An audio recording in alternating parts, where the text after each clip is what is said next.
Hello and welcome to my Yu-Gi-Oh channel. Today we're looking at some new cards coming from Yu-Gi-Oh! Sevens from episode 26.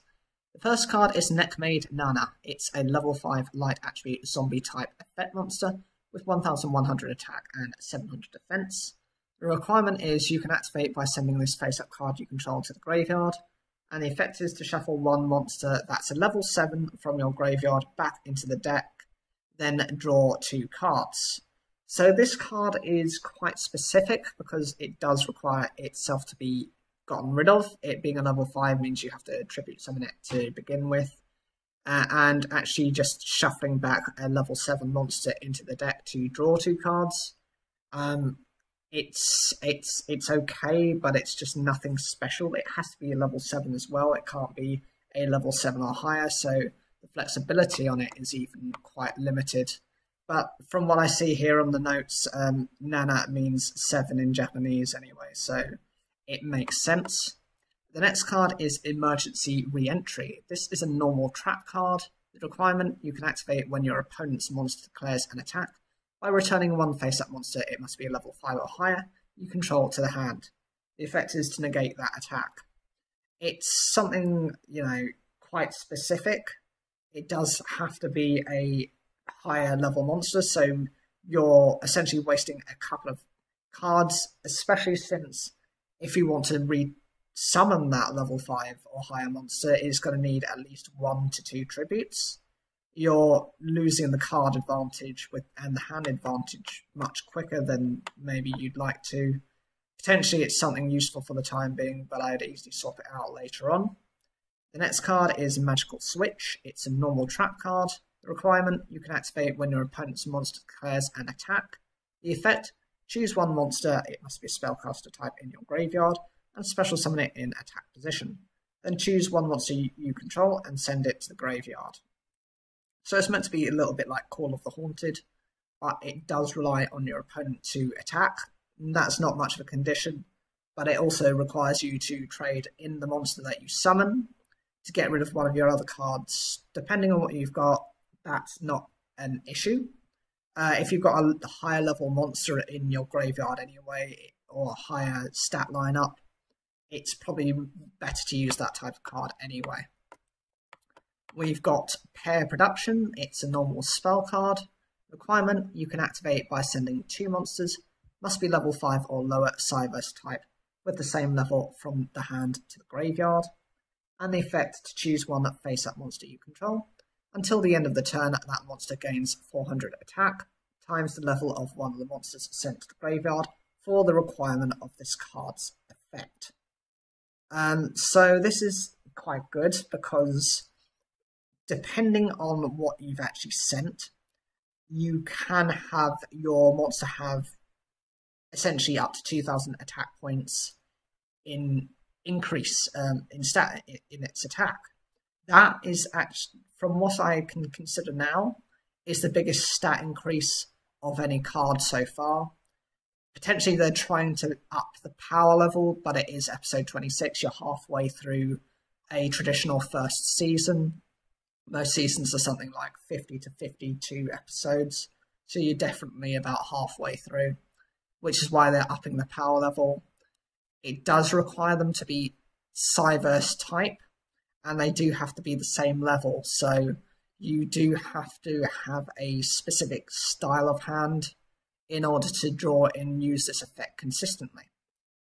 It does also mean you're losing those 2 monsters, so you've got 3 cards going for you to get that little bit of an edge.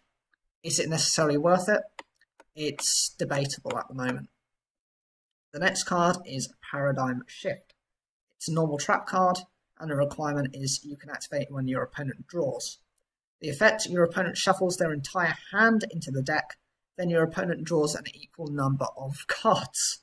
That is it's like a backwards reload. Instead of shuffling your cards, you're shuffling your opponent's cards. I don't actually know what to make of this card. It is quite surprising as an effect, and I don't think we've got the equivalent of that in the original Yu-Gi-Oh series yet. So we've got a brand new effect, and I applaud them for doing that. How effective it's going to be, who's to say? I think you need to have something like the Eye of Truth or something that reveals your opponent's hand in order to make that decision to begin with. Otherwise, you're just randomly shuffling your opponent's hand, and you might be just doing them the favour. They might get exactly what they want from you activating that, and then you've just wasted a perfectly good trap card. The next card is Absurd Discharge. It's a normal trap card with the requirement if you control a face-up SEVENS type monster, you can activate when your opponent's monster declares an attack. The effect is your monster cannot be destroyed by that battle. If you take battle damage from that battle, inflict an equal amount of damage to your opponent and destroy the monster that attacked. Okay, so this is something similar to what I was saying before about Waboku, but actually this is better in some regards. Yes, it does have to be a SEVENS type monster, so you are very limited, but you're actually forcing your opponent to take battle damage as well.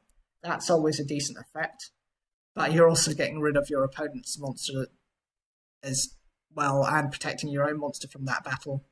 All of these advantages, definitely if you're running a SEVENS type deck and this card gets released in Yu-Gi-Oh! Rush Duels, definitely play this card.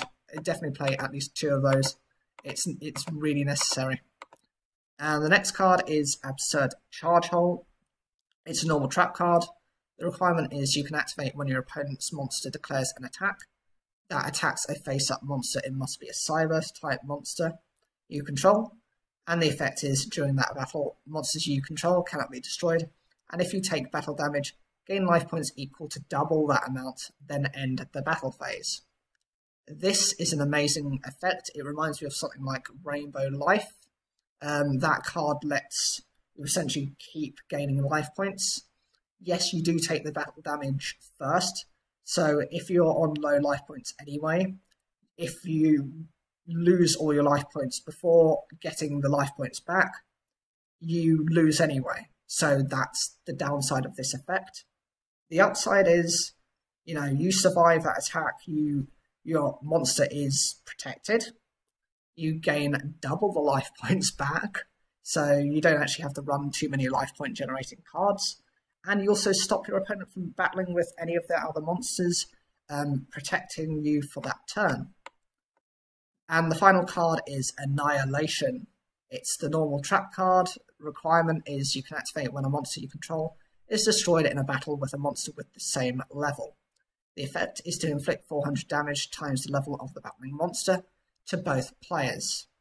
This is something akin to mutual destruction, being able to kind of hit both players. In the worst case scenario, you both take each other out and it ends up being a draw. That can happen.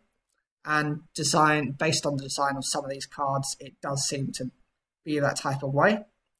It is a little bit conditional, because it does require both monsters to be the same level. But if it meets those conditions, that's always a good idea. And it actually relies on, depending on whose life points are more. If you've got more life points and you activate this card, you might be able to take your opponent out. Conversely, if the opposite is true, this is not a card you want to be using at all, because you're either risking yourself losing that turn or losing from that effect immediately. So it's very situational, and it's not something you would easily want to pair, more than 1 or 2 copies of.